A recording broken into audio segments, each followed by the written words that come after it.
দাদা এজনে 5টা পোৱালি লৈছিল। পোৱালি লোৱাৰ পিছত 2টা পোৱালি মৰি গৈছে। এতিয়া পোৱালি 2টা কিহৰ কাৰণে মৰিছে সেইখিনি আপোনালোকক জনাম। আপোনালোকে ভিডিঅ'টো আজি স্কিপ নকৰিব, যেহেতু দাদাই বহুত দিন ধৰি পোৱালি খুজি আছিল। 5টা পোৱালি লৈছিল। 5টা পোৱালি লোৱাৰ পিছত মানে 2টা পোৱালি মৰি গৈছে। তো কেনেকৈ মৰিল, কি হৈছিল, সম্পূৰ্ণ ডিটেইলছ আপোনালোকক জনাম। কিন্তু আজি ভিডিঅ'টো আপোনালোকে স্কিপ নকৰিব, সম্পূৰ্ণ ভিডিঅ'টো চাব। যেহেতু এইকেইদিন যিকেইটা গাহৰিৰ ভিডিঅ' আপলোড কৰিছোঁ, গোটেইকেইটা ভিডিঅ'তে কৈছোঁৱে যে 5টা পোৱালি বুকিং হৈ আছে। আৰু 5টা গাঁৱতে বুকিং হৈছিল, সেইখিনি দিছোঁ। তাৰ মাজত আৰু 5টা বুকিং হৈ আছিল, দাদা এজনে বুকিং কৰিছিল, আৰু 4 পিচ থাকিল। তো সেই 5টা পোৱালি জানে এইকেইদিন মানে যি বানপানী, যি বৰষুণ, ৰাস্তা ঘাট বেয়া, আহিব পৰা নাই। তো দাদাজনে কৈছে কেইদিনমান ঘৰতে ৰাখক, যি দানা পানী খৰচ যায় সেই খৰচখিনি দি পোৱালিখিনি লৈ আহিম। তো কৈছে হ'ব ঠিক আছে, কিবা এটা এডভান্স দিয়ক, নহ'লে বেলেগে পোৱালি খুজি আছে, আমি দিব পৰা নাই। কিবা এটা এডভান্স দিয়ক, এডভান্সটো দিলে আপোনাৰ কাৰণে পোৱালিখিনি ৰাখি থ'ম। কৈছে হ'ব বাইদেউ, আপুনি চিন্তা কৰিব নালাগে, আমি 100% ফিক্স হয় পোৱালি আনিমে। তেনেকৈ পোৱালিখিনি থাকি গ'ল। থকাৰ পিছত কি হৈছে, দাদাজনে প্ৰায় 4 মাহ ধৰি মোক কণ্টেক্ট কৰি আছে, কেনেকৈ গঁৰাল বনাব, মানে কি কৰিব লাগিব, কিমান বাই কিমান ৰুম বনাব, সম্পূৰ্ণ ডিটেইলছ লৈ আছে মোৰ পৰা। লৈ সম্পূৰ্ণ ঘৰটো বনাইছে। গাহৰিৰ ঘৰটো সম্পূৰ্ণ বনাই তাৰপিছত যেতিয়া পোৱালিখিনি লোৱাৰ সময় হৈছে, সেই সময়খিনিত মানে আজি যাম কালি যাম কৰি আছিল। থকাৰ পিছত জানে যে এইকেইদিন যি বৰষুণ, এই বাহিৰৰ পৰা মানে গাড়ীবিলাক আহিব পৰা নাই পোৱালি লোৱাৰ কাৰণে, আৰু বানপানীৰ কাৰণে বজাৰত পোৱালিৰ দামটো একেবাৰে কমি গৈছে। যিটো গাহৰিৰ পোৱালিৰ দাম 4,500 5,000 আছিল, সেই পোৱালি বৰ্তমান 3,200 3,500 বজাৰত পোৱা যায়। বহুত ভাল ভাল পোৱালি, যিটো গাঁৱলীয়া লোকেল যিটো কয় ঘুংৰু বুলি কয়, সেই গাহৰি পোৱালিটো একেবাৰে কম দাম। তো দাদাজনে কৈছে, ফোন মাৰিছে মোক যে মোৰ গঁৰালটো ৰেডি হোৱা নাই, আৰু এসপ্তাহমান ৰাখক। এতিয়া মই এনেই 10-12 দিন ৰাখিব দিলোঁ, ৰাখিলোঁ। তো বৰ্তমান বতৰ ভাল, আৰু এসপ্তাহ ৰাখিব দি আছে। পিছত আৰু দাদাজনে ফোন মাৰিছে যে ভাইটি এনে কথা, বেয়া নাপাবা, মই বজাৰৰ পৰা 5টা গাহৰি পোৱালি আনিছিলোঁ, দামটো বহুত কমত। যিহেতু মোৰ পৰা লোৱাতে মানে দামটো বেছিকৈ আছিল, দামটো বেছি আছিল। যিহেতু হেমচেয়াৰ F1 পোৱালি আছিল মোৰ, মানে দামটো বেছি। এতিয়া বজাৰত 3,200 3,300 3,500 কেনেকৈ মানে 5টা পোৱালি মিলাই লৈছে। মিলাই লোৱাৰ পিছত ঘৰত এৰি দিছে। গঁৰালটো ঠিকে বনাইছে, কমপ্লিট ৰেডি আছে। এতিয়া ঘৰত যাই এৰি দিয়াৰ পিছত সেইদিনা মানে দানাখিনি খোৱা নাই।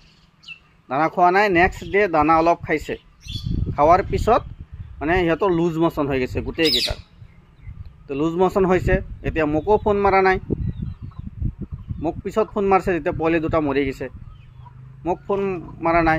2 দিন এনেকুৱা লুজ মোচন হৈছে, কিবা কিবি ফাৰ্মাচীৰ পৰা ঔষধ পানী আনি খুৱাইছে, কিন্তু কাম হোৱা নাই। দানাই নাখায়, ঔষধ খুৱাব পৰা নাই। পিছত মোক ফোন মাৰিছে যে ভাইটি এনে কথা, বেয়া নাপাবা, মই বজাৰৰ পৰা 5টা পোৱালি আনিছিলোঁ, অলপ দামটো কমত পাইছিলোঁ, কিন্তু মোৰ পোৱালিকেইটা এনে প্ৰব্লেম হৈ গৈছে। পিছত মই ক'লোঁ হ'ব ঠিক আছে, এইটো কথা আপুনি আগতে ক'ব লাগিছিল। এতিয়া মই আৰু 15 দিন পোৱালিখিনি ৰাখিলোঁ, মোৰ কিমান খৰচা হ'ল, বেপাৰীয়ে খুজিছিল, আৰু বৰ্তমান মাৰ্কেটটো ডাউন হৈ গৈছে। পিছত কয় যি হোৱাৰ হৈছে, মোক কিবা এটা উপায় দিয়ক, পোৱালিখিনি বেমাৰ হৈ গৈছে। পিছত আৰু মই কি ক'ম, মই যিটো ঔষধ খুৱাওঁ, যি খুৱাওঁ, মই কৈছোঁ আপুনি ভেটেনাৰী ডক্টৰৰ লগত যোগাযোগ কৰক।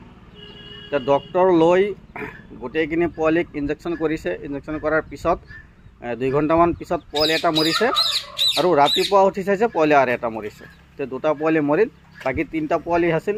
সেই 3টা কোনোমতে ঠিক হৈছে, কিন্তু দানা বৰ্তমান অলপ দানা খায়। মানে পোৱালিকেইটা একেবাৰে ক্ষীণাই গৈছে, এনেকুৱা হৈছে।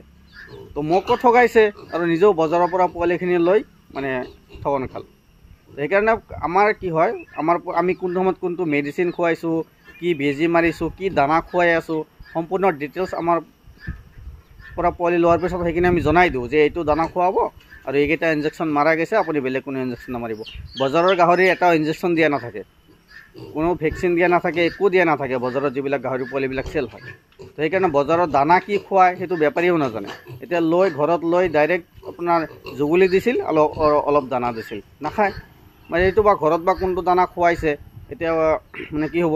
আৰু বজাৰত কি হয়, বহুত 1-2টা গাহৰিৰ পোৱালি যদি বেমাৰ হয়, কোনোবা এটা মানুহ আহি এটা পোৱালি ধৰিল, আৰু বেলেগ এজনে আৰু এটা পোৱালি ধৰিব, এই বেমাৰটো মানে বিয়পি যায়। তো বজাৰৰ পৰা ল'লে সদায় মানে বায়'চিকিউৰিটি মেইনটেইন কৰিব লাগে। বায়'চিকিউৰিটি মেইনটেইন নাথাকে বজাৰৰ পোৱালি, বা গাঁৱলীয়া জেগাত যিবিলাক পোৱালি থাকে, বায়'চিকিউৰিটি মেইনটেইন ক'ত থাকিব। তো বেমাৰ আজাৰ হোৱাৰ 90% বেমাৰ আজাৰ হ'ব আৰু কি বজাৰৰ পৰা যদি গাহৰি পোৱালি লয় আৰু ফাৰ্মৰ পৰা ল'লে কোন সময়ত কোনটো মেডিচিন দি আছে কি দি আছে পেলুৰ দৰৱ দি আছে ইনজেকশ্যন কোনটো দি আছে সম্পূৰ্ণ ডিটেইলছ জানি বুজি লৈ ঘৰত লোৱাৰ পিছত এটা পোৱালিও মৰ্টেলিটি নহ'বই পোৱালি এতিয়া আৰু গাঁৱত যিবিলাক 5টা পোৱালি লৈছিল সেইখিনি 100% ঠিক আছে ডাঙৰ হৈ গৈছে আৰু ইয়াৰ আগৰ বেজৰ দাদা এজনে 9টা পোৱালি লৈছিল সেই 9টা বৰ্তমান বহুত ডাঙৰ হৈ গৈছে সেইকাৰণে পোৱালি লোৱাৰ আগত সাৱধান বজাৰৰ পৰা পোৱালি ল'লে ভালকৈ চাই চিন্তি আৰু ভাল পোৱালি ল'ব বেমাৰ আজাৰ ঘৰত লোৱাৰ পিছত আৰু প্ৰব্লেম হৈ যায় সেইকাৰণে চিনা জানা বেপাৰী থাকিলে তেওঁলোকৰ পৰা ল'ব তো দাদাজনে মোক ঠগালে পোৱালি